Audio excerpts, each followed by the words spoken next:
Hey guys, so it's Stitch. Here I'm going to teach you guys how to do some of the ninja skills, or as I'm calling it, the cinema skills, level 1. I'm going to start off with some of the floor exercises. So these floor exercises, they can also be done as a warm-up. So when you're warming up the class, you can also use these as a warm-up exercise and knock out 2 birds with 1 stone. So the first ones I'm going to go through are the jumps.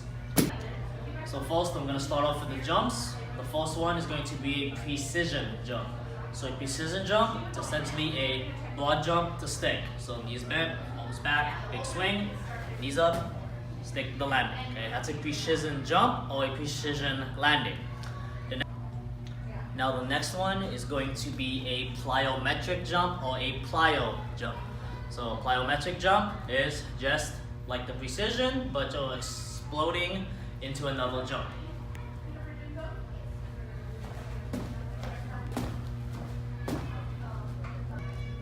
Now we're going to do a stride jump. So a stride jump is just like bounding. So big running motion, emphasis on swinging into each jump.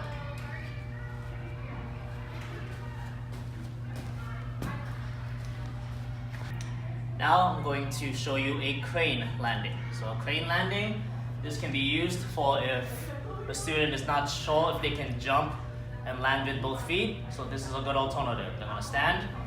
They jump, one foot's gonna land on top, the other foot is gonna catch them on the face of the wall, like so. So then they can stand on their feet.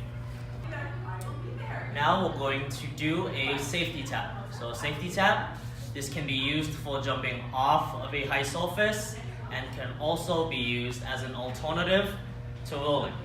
So you jump down, land with your feet wide for a squat, hands go in the middle, chest up, and you tap, like so.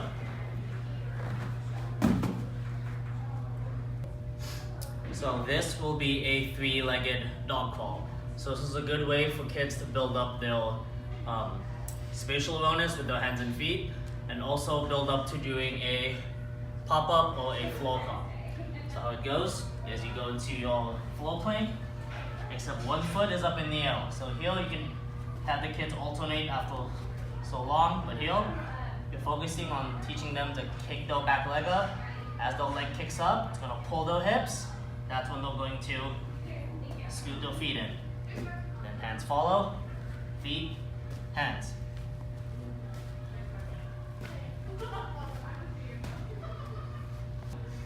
Now this will be a 3-legged table.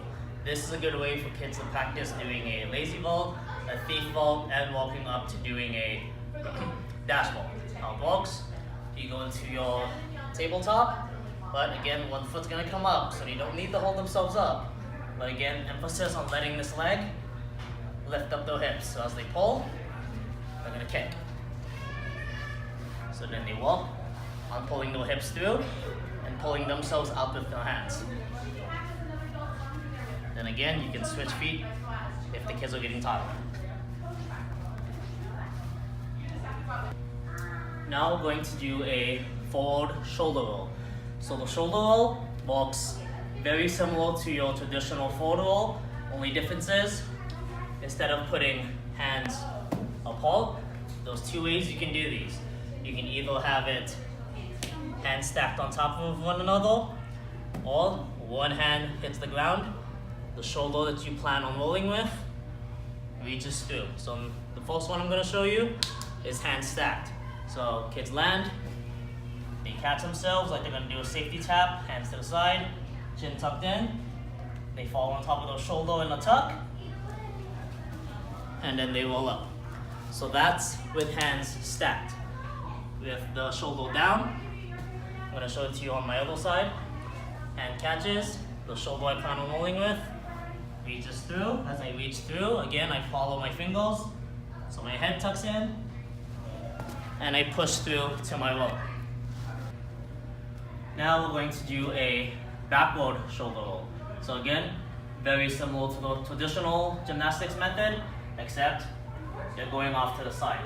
So I'm going to fall back the same way into my seat, but as I'm falling, my hands are going to reach to the side I'm going to roll off of, Both hands catch, chest stay tucked in, and my feet pull over. So you see, I do go on my elbow a little bit, but most of my weight is centered on my hands and my shoulder.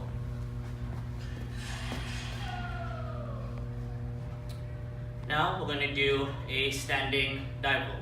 So the standing dive roll, this is a good way for kids to get used to going over their bodies in addition to the regular floor rolls. So here, you're going to stand up, hands are going to reach down, and then it's almost like you're doing a quick handstand and pushing yourself over. So hands go down, head goes through. As soon as my feet come up, I'm going to drop onto my shoulders and then tuck in. So that's your standing dive roll. Hands, head through, feet into a tuck. Hands, through, tuck. So now we're going to do another dive roll, but this one is onto an elevation. So the purpose of this exercise is to teach them, 1, how to push up, 2, how to punch, and then also how to throw into the tuck. So it's very similar to the standing dive roll we just did, except you're jumping up a little bit more so your head can clear. So as I run up, I'm going to give myself a little jump, catch myself in my handstand, and tuck myself through. So I run, little jump, hit through, and tuck. Now we're going to do a set to a backdrop. So this one is walking on, this one's walking on the motion for a back tuck. So very similar to the dive roll to elevation. We're walking on, the emphasis on technique here is getting your set, so nice tall set, arms up, elbows behind your ears, tight core, tucking your knees up, and letting your arms tilt you, not a little small throw with your head back. So the best way to describe this to the kids is tell them, think of it like you're standing in water and you're trying to splash as much as you can. The bigger the splash, the easier it's going to be for them to get up. So you're going to jump, do your set, and fall on top of a block.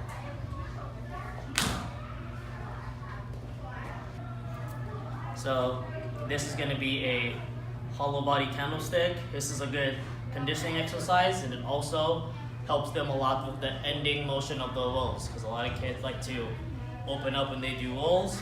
This is going to teach them to use the momentum and to stay tucked. So it's just like your normal candlestick, except then you rock back, shoulders over your ears, feet up, then you tuck in the standing. This one is going to be a level handstand.